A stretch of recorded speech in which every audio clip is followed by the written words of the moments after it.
Good afternoon. Today it was the West Las Vegas School District on alert after a potential threat. But since school started, these threats have been happening regularly across the state. News 13's Rachel Knapp is live at St. Pius with what one lawmaker wants to do to stop it. Jessica, St. Pius High School is one of the schools that experienced a threat recently.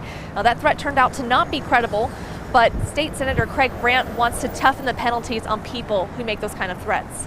I think it's just a sign of our times.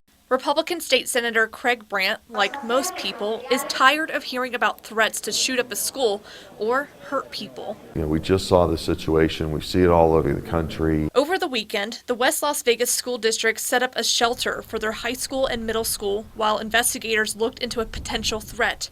It's now said to be not credible, but nonetheless, it scared parents. This year, we've received word of at least a dozen potential threats against schools. They range from pictures on social media to parents saying their child heard something was going to happen. Let's get it when it's a threat and not when it's already happened. Senator Brandt wants to discourage any threat against schools by making it a fourth-degree felony.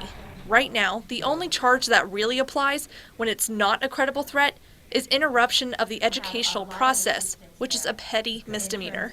The first thing that you think of is your child is their safety. Parents we spoke with are surprised to hear the penalties are so lax. Some think making a fourth-degree felony with a potential 18-month sentence may be too severe, but they do think a message needs to be sent to those who do this. It's a pretty serious issue, I think people should really take consideration of putting them into taking them to therapy or something.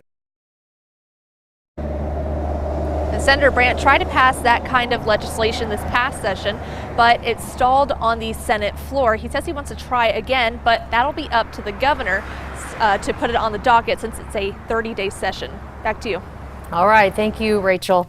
A handful of kids have been charged with making threats under current law. One of them was a Farmington student who simply made a comment to another student he wanted to shoot up the school. Also, a Clovis student served a week in jail for posting a threat on social media in 2018, and 4 Roswell students were charged for writing threats inside their school.